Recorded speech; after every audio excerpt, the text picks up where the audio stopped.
Our text comes from the book of Acts. That's the Acts of the Apostles, 2nd chapter, 46th verse. It reads as thus. I'm reading from the King James Version. So continually daily with one accord in the temple, and breaking bread from house to house, they ate their food with gladness and simplicity of heart. I'd like to take this time just to speak from the topic, the impact of the black church. I said the impact of the black church. Now our text deals with the beginning of the early Christian church and how a major religious and spiritual movement was initiated from the actions of a small number of dedicated people. Similarly, the black church and its humble beginnings has grown and been a constant fixture in the black community due to dedicated people. You see, the black church was established in the North and the South during the Revolutionary War period. And several African American leaders of the revolutionary struggle were preachers, they were soldiers, they were teachers, and they were political leaders. And often one individual had 2 or 3 of the different roles, and many times they had all 4 throughout their career, throughout their life. In many cases, the black church was at the center, at the very heart of all activities within the black community.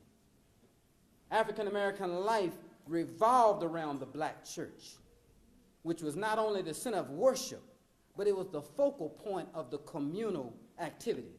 We're talking about social, business, political, even educational. It had become the pivotal survival institution, if you will. The origins of the black church and its growth and development in the Revolutionary era were tied into the new quest for freedom by ex-slaves. The black church provided the vehicle for individual leadership. It provided the vehicle for institution building. It provided the leadership or the vehicle for community organizations. Insight into the church as a communal organization helped to explain why it has remained the center of the African American communities throughout the United States. But we can't talk about the black church without briefly mentioning the black church experience. I thought I'd get an amen right there. Amen. See, let's start with the sermon, with its inflection and timing. So musically, that many have, how should I say it, compared it in the style of improvised jazz. Much of the sermon is improvised around the matrix of the sacred and the profane, the good and the bad, the sacred and the secular, if you will. This style is so cohesive, if you will, that one can enter virtually any black Baptist church, any black Methodist church, any black Pentecostal church, and hear the sermon of a similar form. You missed another opportunity. Amen. For an amen.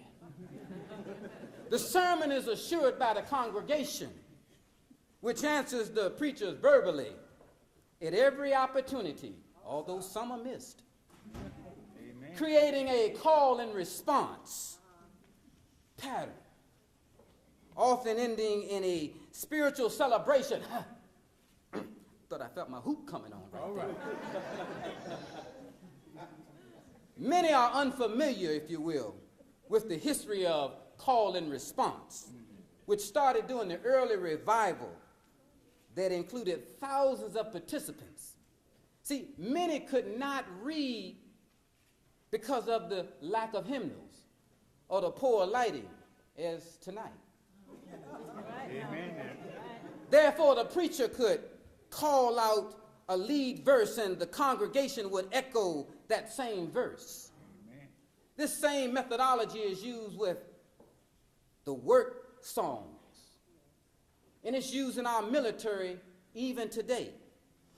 This call and response method began to merge its way into the sermons in which black membership will shout words of encouragement. That's all right. Preach, preacher! Or words of affirmation like, wow. Well. Yes. Yeah. Amen. Or repeat whole phrases as a way of interacting with the ministry. This rhythmic, musical, if you will, call and response is the essence, the very heart of what the black sermon represents, and is very identifiable in the black church. The ever-present handkerchief. Mm-hmm. All right, now. Amen. Used by the preacher to wipe his brow. All right, now. You know, has its root in the environment of the church building, which, by the way, didn't have central air. Folks didn't go to DeKalb Technical College. Just send out a plug over there, Brother T. Hallelujah. We're going to support y'all. But the congregation, while they were using their handheld fans, yes. You know, the ones with the funeral home on the back. The preacher had to use the handkerchief, which is still used today, y'all. And as African Americans began going into the professional ranks and became more professional in the various arenas of education, politics, business, and the social issues, the black church began to lessen its importance in these arenas. However, the black church is very relevant and has had a tremendous impact on society as a whole, and especially the African American community. The black church still allows ordinary people, many without any of the professional degrees or the accolades of the world, to maintain roles of leadership. Amen. Such as chairman of the deacon board, chairman of the trustee board, amen. You know, the minister of music, the head of any of one of the auxiliaries of the church. See, the black church provides many people with an opportunity for their God-given talents and abilities to come forward, especially in the music arena. Yes. See, many musical artists in R&B and jazz and the other disciplines in the music industry actually started in the black church. Amen. See, the black church is renowned for taking the secular and making it into the sacred. Yes. It's reflected in its buildings. Many ministries have started off in someone's basement. Yes. They consecrated that basement. Put a little oil on it. Put a little oil on it. Don't press me on it. Amen. And that became a ministry. Or maybe it was the tent that's normally is used for outdoorsmen. But then they had the tent revivals. Yes. Right. Then you had the storefronts that were set up for little businesses, but then the small ministries would start there. Yes. Then you had the commercial buildings that were made for all the commercial industry, but when their businesses went out, then larger ministries would come in those and consecrate those buildings. It can take an old Irish